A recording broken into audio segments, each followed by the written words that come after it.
এক নারীতে রুচি নেই, তাই একে একে ঘরে এনেছেন চারটা বউ। তবুও জামায়াত নেতার পছন্দ পরস্ত্রীর ঘ্রাণ।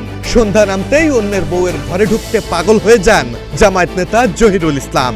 সুযোগ বুঝে 4 বউকে ঘুম পাড়িয়ে ঢুকে পড়েন পাশের এলাকার এক গৃহবধূ ও তার পরকীয়া প্রেমিকার ঘরে। ঘুটঘুটে অন্ধকারে পরস্ত্রীর সাথে যখন ওই জামায়াত নেতা মিলেমিশে একাকার, ঠিক তখনই বাঁধল বিপত্তি। চারপাশ থেকে বাড়িটি ঘিরে ফেলে বেরসিক জনতা।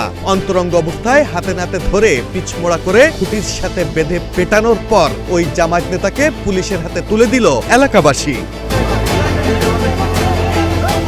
এবার এভাবেই ঘরে 4 বউ রেখে মধ্যরাতে পরস্ত্রীর সাথে অন্তরঙ্গ অবস্থায় ধরা পড়েছেন স্বাধীনতা বিরোধী অপশক্তি ও একসময় নিষিদ্ধ রাজনৈতিক দল বাংলাদেশ জামায়াত ইসলামীর ক্ষুধার্ত নেতা জহিরুল ইসলাম। সোমবার রাতে পঞ্চগড় সদরের হাড়িভাসী ইউনিয়নের গৈচপাড়া এলাকায় ওই গৃহবধূর ঘর থেকে আপত্তিকর অবস্থায় জামায়াত নেতা জহিরুলকে আটক করে গণপিটুনি দেয় এলাকাবাসী। জামায়াত নেতা জহিরুল পার্শ্ববর্তী বনগ্রামের বাসিন্দা।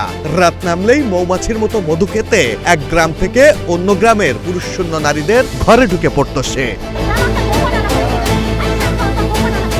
এলাকাবাসী জানায় আগে থেকেই ঘরে 4 বউ রয়েছে জামায়াত নেতা জহিরুলের, কিন্তু স্বামী বাড়িতে না থাকার সুযোগে ওই গৃহবধূকে ফুসলিয়ে প্রথমে তার সাথে পরকীয়া প্রেমের সম্পর্ক গড়ে তোলে জহিরুল। প্রথমবার শয্যাসঙ্গী হতেই ওই নারীর আপত্তিকর ছবি ও ভিডিও ধারণ করে তাকে ব্ল্যাকমেইল শুরু করে। তারপর থেকে প্রায়ই রাত নামলেই বাড়ির 4 বউকে ঘুম পাড়িয়ে ওই পরস্ত্রীর ঘরে ঢুকে পড়ত জহিরুল। সন্দেহ হলে এলাকাবাসী ওই বাড়িটিতে নজরদারি শুরু করে। সোমবার রাতে ওই নারীর ঘরে ঢোকার পর আপত্তিকর অবস্থায় জামায়াত নেতা জহিরুলকে ধরে গণপিটুনি দেয় বিক্ষুব্ধরা।